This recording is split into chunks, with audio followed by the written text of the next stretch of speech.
ಈಗ ನನ್ನ ಮಾತುಗಳಲ್ಲಿ ಈ ಸರಿ ನೇರವಾಗಿ ಅವ್ರದ್ದೇ ಭಾಷೆಯಲ್ಲಿ ಉತ್ತರ ಕೊಟ್ಟಿದ್ದೀನಿ.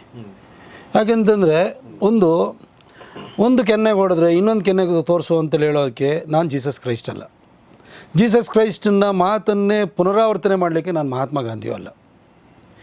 ಅಥವಾ ಕಲ್ಲು ಬಿಸಾಡಿದ್ರೆ ಹಣ್ಣನ್ನು ಕೆಳಗಡೆ ಹಾಕ್ಲಿಕ್ಕೆ ನಮ್ಮ ಮಾವಿನ ಮರನೂ ಅಲ್ಲ. ನಾನು ಕಲ್ಲು ಬಿಸಾಡಿದ್ರೆ ವಾಪಸ್ ಕಲ್ಲೇ ಬಿಸಾಡ್ಬೇಕು. ಯಾಕಂದರೆ ಈ ಸಮಾಜದಲ್ಲಿ ಸಭ್ಯತೆಯನ್ನು ಕಾಪಾಡಿಕೊಳ್ಳುವಂತಹ ಗುರುತರ ಜವಾಬ್ದಾರಿಯನ್ನು ಪ್ರತಾಪ್ ಸಿಂಹ ಹೊತ್ಕೊಂಡ್ಬಿಟ್ಟು ಜನ್ಮ ತಳೆದಿಲ್ಲ. ಕಲೆಕ್ಟಿವ್ ಸೊಸೈಟಿಯಾಗಿಯೂ ಕೂಡ ನಾವು ಇದು ಮಾಡಬೇಕು. ಇಂಥವ್ರಿಗೆ ಪಾಠ ಕಲಿಸೋ ಕೆಲಸನೂ ಸೊಸೈಟಿನೂ ಮಾಡಬೇಕು. ಈಗ ಹೊಲಸು ಬಾಯಲ್ಲಿ ಏನೇನೋ ಬಂದು ಮಾತಾಡ್ಬಿಟ್ಟು ನಾನು ಕೊನೆಗೆ ಅವರಿಗೆ ಸಭ್ಯವಾದ ಭಾಷೆಯಲ್ಲಿ ಉತ್ತರ ಕೊಡೋಕ್ಕೆ ಹೋದರೆ ಏನಾಗುತ್ತೆ, ನಾನು ಸುಮ್ಮನೆ ಆಯಿತು ಅಂತಂದರೆ ಏನೋ ಇರಬೇಕು ಅದಕ್ಕೋಸ್ಕರ ಸುಮ್ಮನಿದ್ದಾನೆ ಅಂತ ಹೇಳ್ತಾರೆ. ಇನ್ನೂ ಯಾರು ಮಾತಾಡ್ತಾರೆ, ಇನ್ನು ಮುಂದೆ ಅದೇ ಭಾಷೆನಲ್ಲಿ ವಾಪಸ್ ಹೊಡಿತೀನಿ ನಾನು. ಇನ್ನು ಮುಂದೆ ನಾನು ನಾಗರಿಕ ಸಮಾಜಕ್ಕೆ ತಲೆ ಕೆಡಿಸ್ಕೊಳ್ಳಲ್ಲ. ನನಗೆ ಕಲ್ಲು ಬಿದ್ದಾಗ ನೀವು ಬರ್ತೀರಾ, ನಾನು ವಾಪಸ್ ಹೊಡೆಯೋನೆ ಅಂತ ಹೇಳ್ತೀನಿ. ಇನ್ನು ಮುಂದೆ ಅದೇನೇ ಮಾಡೋದು ನಾನು ಬಿಡಲ್ಲ.